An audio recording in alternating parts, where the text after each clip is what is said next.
UDF-ൽ ഘടകകക്ഷിയാക്കിയില്ലെങ്കിൽ നിലമ്പൂർ ഉപതിരഞ്ഞെടുപ്പ് പ്രവർത്തനങ്ങളിൽ നിന്നും വിട്ടുനിൽക്കാൻ തൃണമൂൽ കോൺഗ്രസിൽ ആലോചന നടക്കുന്നു. കോൺഗ്രസ് നേതാക്കളുമായുള്ള PV അൻവറിന്റെ നാളത്തെ ചർച്ചയ്ക്കു ശേഷം നിലപാട് അനുകൂലമല്ലെങ്കിൽ ശക്തമായ തീരുമാനത്തിലേക്ക് പോകാനാണ് ആലോചന. തൃണമൂൽ ഇല്ലാതെ PV അൻവറിനെ മാത്രം UDF-ൽ ഉൾപ്പെടുത്താമെന്ന കോൺഗ്രസ് നിലപാടിനെയും PV അൻവർ അംഗീകരിക്കുന്നില്ല. മലപ്പുറത്ത് നിന്ന് ശാന്തകുമാർ വെള്ളാലത്തോട് നമുക്കിപ്പം.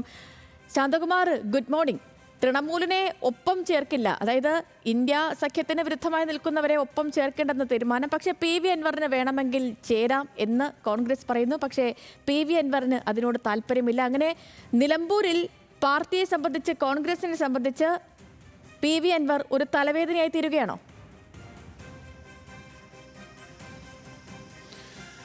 Lakshmi, good morning. തീർച്ചയായും അത് തന്നെയാണ്. PV അൻവർ കോൺഗ്രസിനെ അല്ലെങ്കിൽ UDF-നെ നിലമ്പൂരിൽ ഒരു തലവേദനയായി മാറുക തന്നെയാണ് ചെയ്യുന്നത്.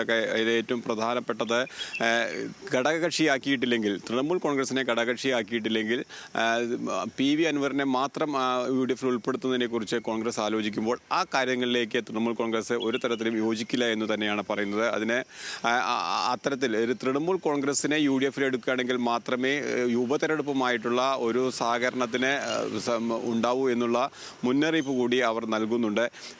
ഒരു തരത്തിലും നാളെയാണ് രമേശ് ചെന്നിത്തലയും അതേപോലെ തന്നെ പ്രതിപക്ഷ നേതാവ് VD സതീശനുമായുള്ള കൂടിക്കാഴ്ച PV അൻവർ നടത്തുന്നത്.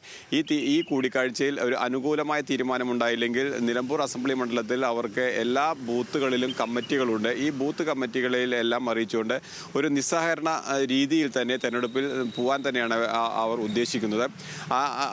അതായത് PV അൻവറിനെ ലക്ഷ്യം വയ്ക്കുന്നത് നിലമ്പൂർ ഉപതെരഞ്ഞെടുപ്പിന് മുൻപ് തന്നെ UDF-ൽ പ്രവേശനം ലഭിക്കണം തൃണമൂൽ കോൺഗ്രസിന് എന്നുള്ളതാണ്. പക്ഷേ തൃണമൂൽ കോൺഗ്രസിനെ UDF-ൽ ഉൾപ്പെടുത്താനാകില്ല എന്ന നിലപാടിൽ തന്നെയാണ് കോൺഗ്രസ് നിൽക്കുന്നത്. അതായത് കേരളത്തിൽ അത്ര പ്രസക്തമല്ലാത്ത ഒരു പാർട്ടിയാണ് തൃണമൂൽ കോൺഗ്രസ്.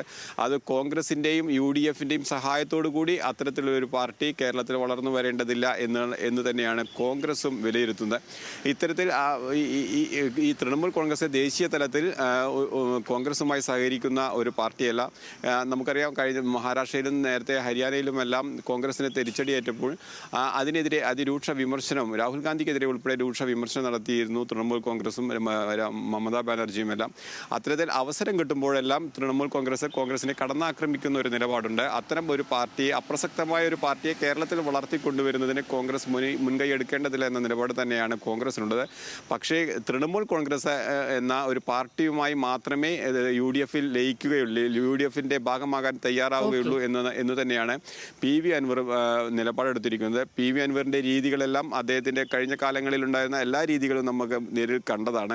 അതുകൊണ്ട് തന്നെ വളരെ വേഗത്തിൽ തീരുമാനമെടുക്കുകയും ഒരു ശത്രുപക്ഷത്തെ ആരെ നിലനിർത്തണം എന്നുവരെ കണ്ടെത്തി അതിനനുസരിച്ചുള്ള പ്രവർത്തനവുമായി മുന്നോട്ട് പോകാനും എല്ലാം PV അൻവറിന് കഴിയും. അതുതന്നെയാണ് ഇപ്പോൾ കോൺഗ്രസിനും UDF-നും ഒരു പ്രതിസന്ധിയിലേക്ക് എത്തുകയും ചെയ്യുന്നത്. ഓക്കെ ശാന്തകുമാർ, വ്യക്തമാണ്.